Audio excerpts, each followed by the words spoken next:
Hello friends, welcome to Padhai passion.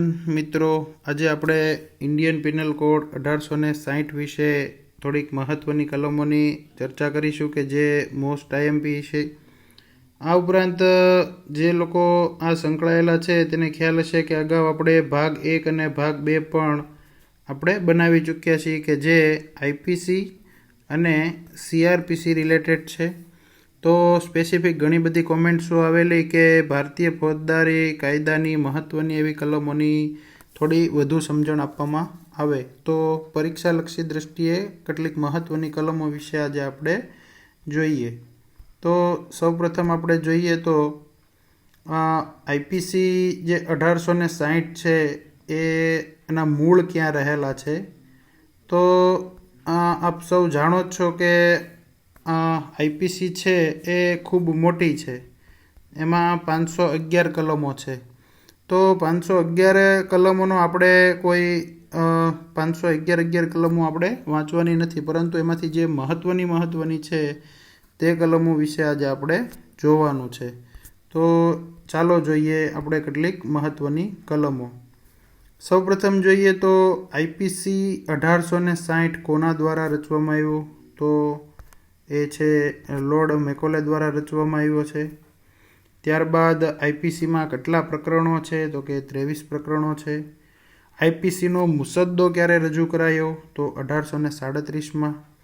ત્યારબાદ IPC 1860 અમલી ક્યારે બન્યો? તો આ તારીખ છે 6 ઓક્ટોબર 1860માં. ત્યારબાદ આપણે અગાઉ પણ વાત કરી ચૂક્યા છીએ કે આઈપીસીમાં કુલ કલમો છે 511. ત્યારબાદ આપણે ભાગ 1 અને 2માં વાત કરેલી જે પ્રશ્ન વિશેના અગાઉની પરીક્ષામાં પણ પૂછાઈ ગયેલો પ્રશ્ન, આઈપીસી કયા રાજ્યને લાગુ પડતી નથી? તો જમ્મુ કાશ્મીરને લાગુ પડતી નથી. ત્યારબાદ આઈપીસીમાં ગુનાહિત શિક્ષા માટે કઈ કલમની જોગવાઈ કરવામાં આવેલી છે? તો એના માટે 506 કલમ છે.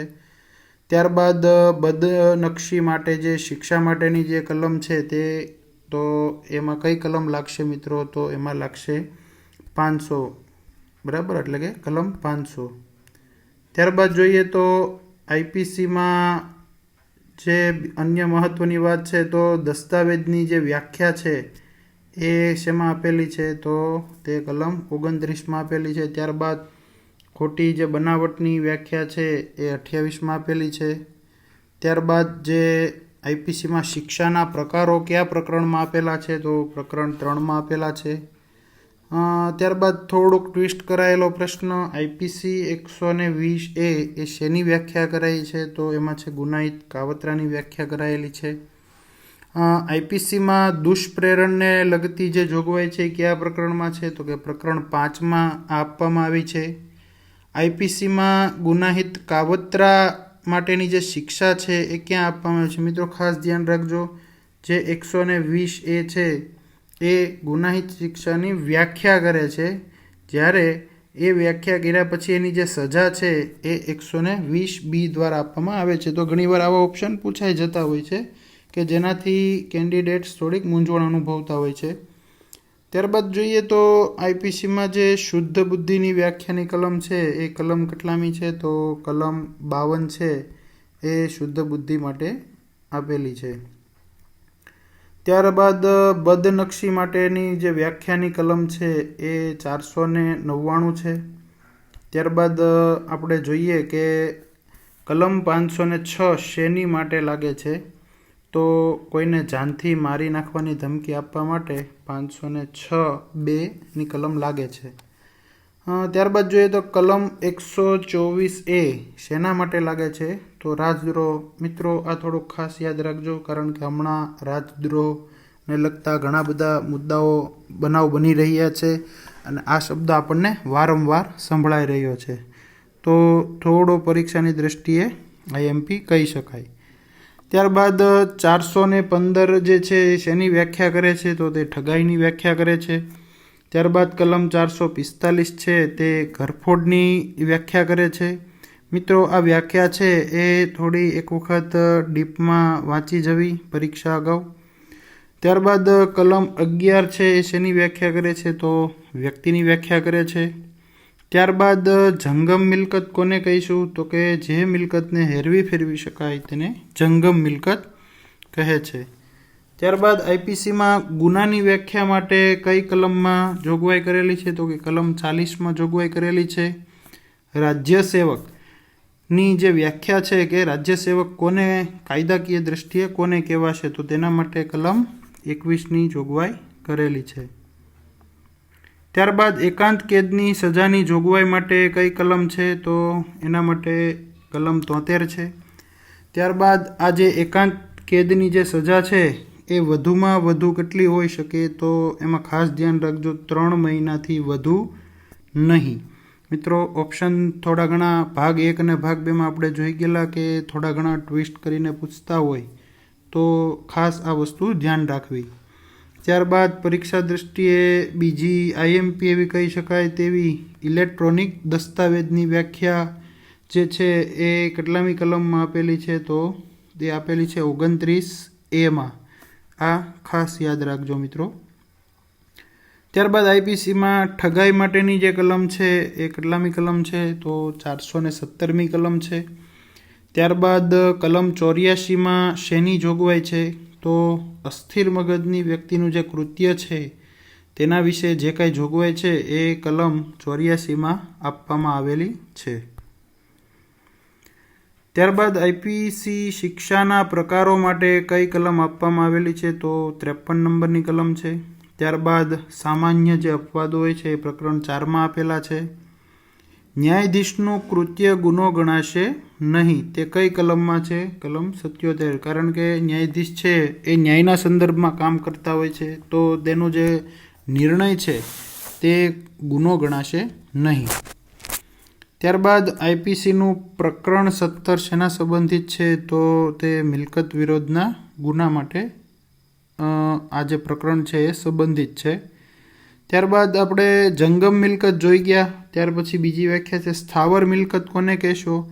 તો જમીન અથવા જમીન સાથે જોડાયેલી જે મિલકત છે તે સ્થાવર મિલકત કહેવાય, કે જેનું હલનચલન કે હેરફેર કરી શકાતી નથી. ત્યારબાદ આશરો આપવા માટે, એટલે કે કોઈ ગુનાહિત પ્રવૃત્તિ કરેલ જે વ્યક્તિ છે એને જો આશરો આપવામાં આવે તો કઈ કલમ લાગે છે? તો તેના માટે કલમ 52A લાગે છે. ત્યારબાદ કાયદા વિરુદ્ધની મંડળીની વ્યાખ્યા છે એ 141માં આપેલી છે. ત્યારબાદ બીજી આઈએમપી હુલ્લડ માટે શિક્ષા માટે, તો કલમ 147. મિત્રો, અહીં ટૂંકમાં આપેલું છે કે જેથી વધુમાં વધુ માહિતી કવર કરી શકાય. તો આ જે કોઈ કલમ છે એ તમારે આગળ કલમ શબ્દ લગાડી અને ત્યારબાદ કલમ યાદ રાખવાની રહેશે.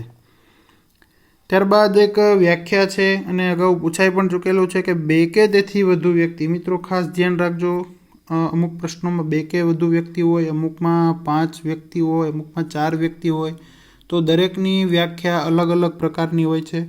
અહીં આપણે 2 કે તેથી વધુ વ્યક્તિઓ કોઈ જાહેર સ્થળે મારામારી કરે અને જાહેર સુલહ શાંતિનો ભંગ કરે તો તેને શું કર્યું કહેવાય? તો તેને બખેડો કર્યો કહેવાય.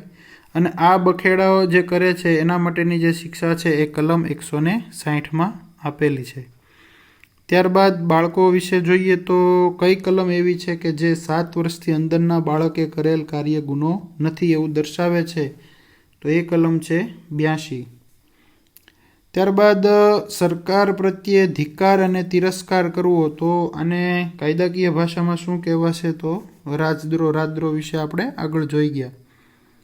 ત્યારબાદ વધુ એક વ્યાખ્યા છે દુષ્પ્રેરણની. દુષ્પ્રેરણ કોને કહેશું આઈપીસી મુજબ? તો કોઈ વ્યક્તિ, એટલે કે એક વ્યક્તિ બીજી વ્યક્તિને ગુનો કરવા માટે ખોટી રીતે પ્રેરે, તો જે ગુનો કરનાર વ્યક્તિ છે એ તો ગુનેગાર છે, પરંતુ જે વ્યક્તિ પ્રેરે છે, એટલે કે જે પ્રથમ વ્યક્તિ પ્રેરે છે તેને પણ ગુનો કરવા માટે સજા મળી શકે છે. ત્યારબાદ લાંચ માટે. મિત્રો, હાલમાં તમે ઘણી બધી જગ્યાએ જોતા હશો કે લાંચનું જે છે એ એન્ટી કરપ્શન યુનિટ દ્વારા ચલાવવામાં આવે છે. તો આ જે લાંચનો જે શિક્ષા છે એ કઈ કલમ હેઠળ આપવામાં આવે છે? તો 171E અન્વયે આ સજા કરવામાં આવે છે. ત્યારબાદ જોઈએ તો કલમ 53 મુજબમાં શિક્ષાના પ્રકારો કેટલા છે? તો 5 પ્રકારો છે મિત્રો. તમે નીચે કોમેન્ટ્સ બોક્સમાં લખજો કે આ 5 પ્રકારો કયા કયા છે. ત્યારબાદ આપણે અગાઉ જોઈ ગયા તેમ ઇલેક્ટ્રોનિક દસ્તાવેજની જે વાત કરેલી, તો એની જે વ્યાખ્યા છે એ 29A આપેલી છે. શુદ્ધ બુદ્ધિની વ્યાખ્યા કલમ 52 આપેલી છે. ત્યારબાદ રાજદ્રોહની વ્યાખ્યા જોઈ ગયા આપણે, રાજ્ય સરકાર પ્રત્યે તિરસ્કાર કે ધૃણા, તો એ રાજદ્રોહ માટે 124A નામની કલમ લાગે છે. ત્યારબાદ આઈપીસીમાં કુલ કેટલા પ્રકરણો છે? તો 23 પ્રકરણો છે. મહાવ્યથા આચરવા માટે કલમ નંબર 326 લાગે છે.